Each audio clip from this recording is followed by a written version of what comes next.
Tuhan bersamamu.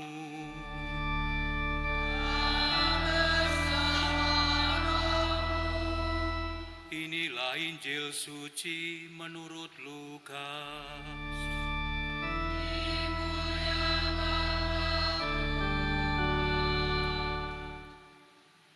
Sekali peristiwa datanglah beberapa orang kepada Yesus dan membawa kabar tentang orang-orang Galilea yang dibunuh Pilatus dan darahnya dicampurkan dengan darah kurban yang mereka persembahkan.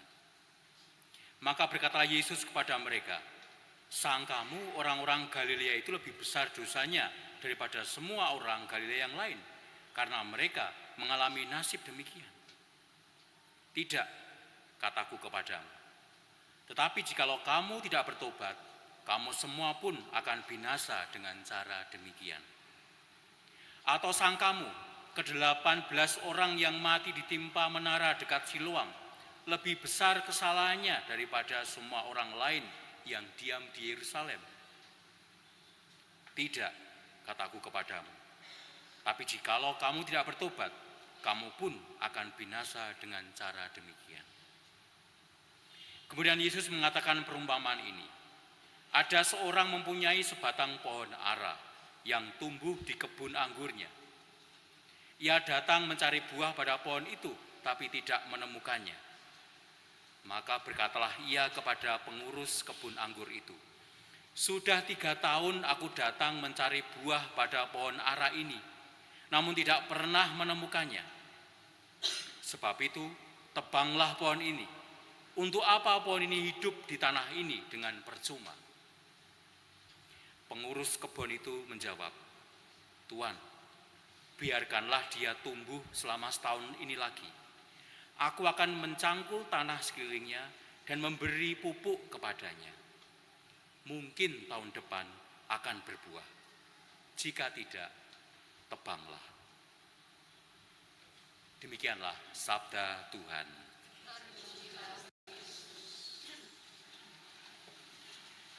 Bapak, Ibu, dan rekan-rekan muda sekalian, kalau saya bertanya, sebenarnya Anda ke gereja itu ngapain toh?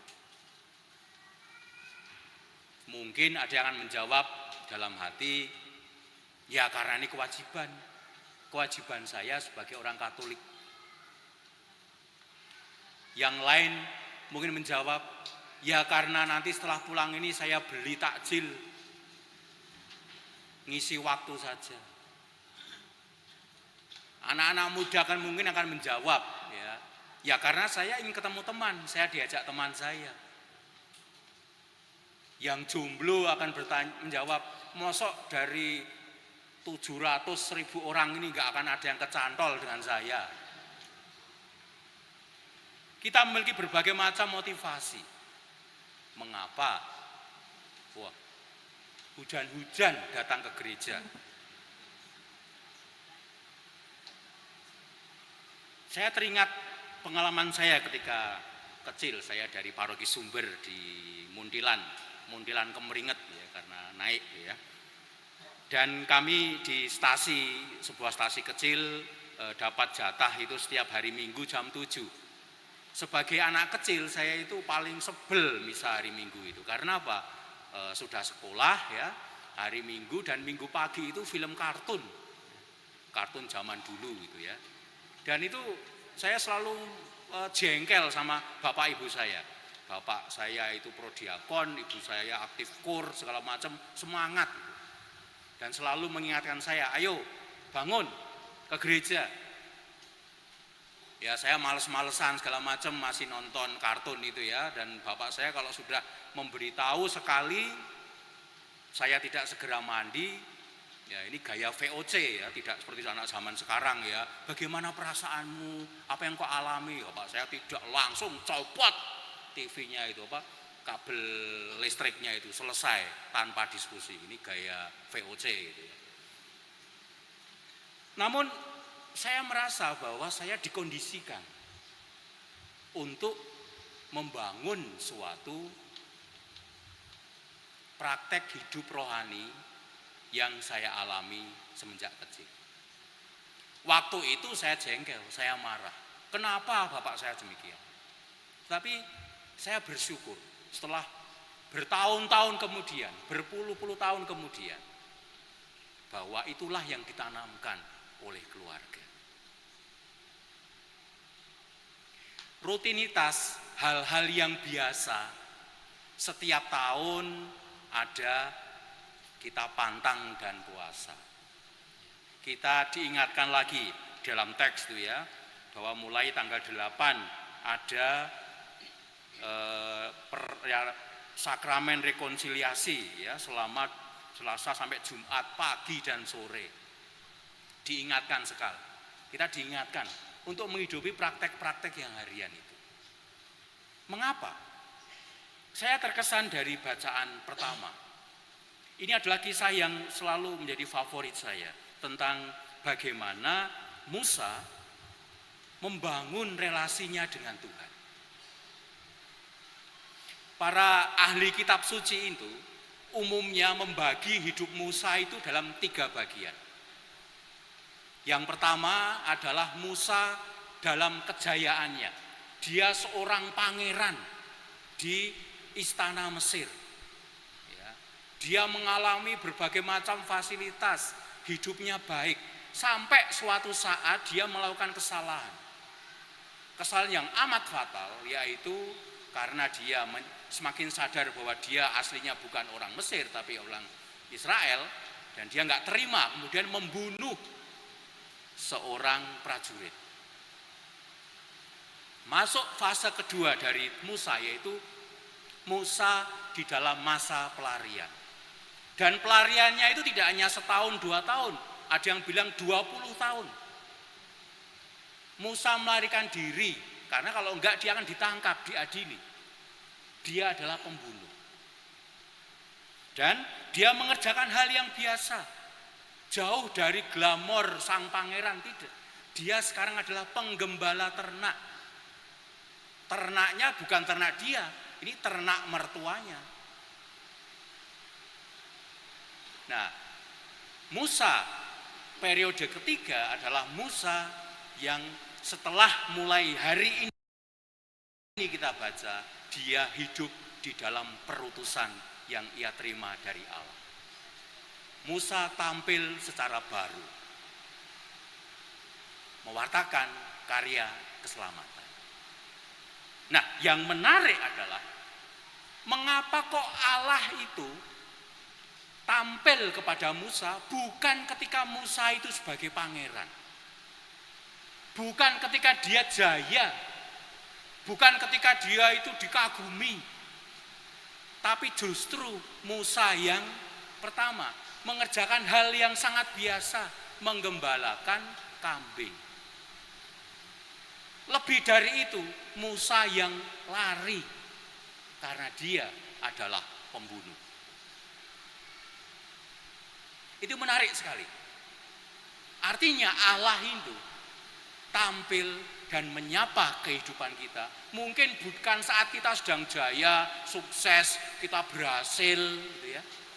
Tapi justru dalam hidup harian yang tampaknya membosankan, rutin, bahkan mungkin saat-saat di mana kita itu merasa kita tidak pantas. Aku adalah seorang berdosa, aku adalah pembunuh. Justru disitulah Allah itu datang dan menyapa. Maka kalau Bapak Ibu dan saudara sekalian merasa bahwa kok Paskah tahun ini kok ya biasa-biasa saja, belum lagi kita mendengar berbagai macam gejolak politik di negara kita, rasanya Indonesia ini kok semakin gelap, rasanya kok Indonesia ini tidak semakin maju tapi semakin mundur. Kita diingatkan mungkin justru di saat-saat semacam inilah, pada periode kedua dalam hidupnya, Allah menyapa Musa. Demikian juga Allah menyapa kita.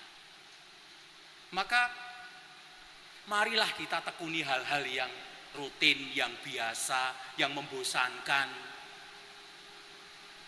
Anda seorang pekerja yang harus bangun pagi ke kantor, setelah itu pulang lagi, mengerjakan hal yang kurang lebih sama terus menerus, sehingga tampaknya itu apa toh ini yang saya kerjakan.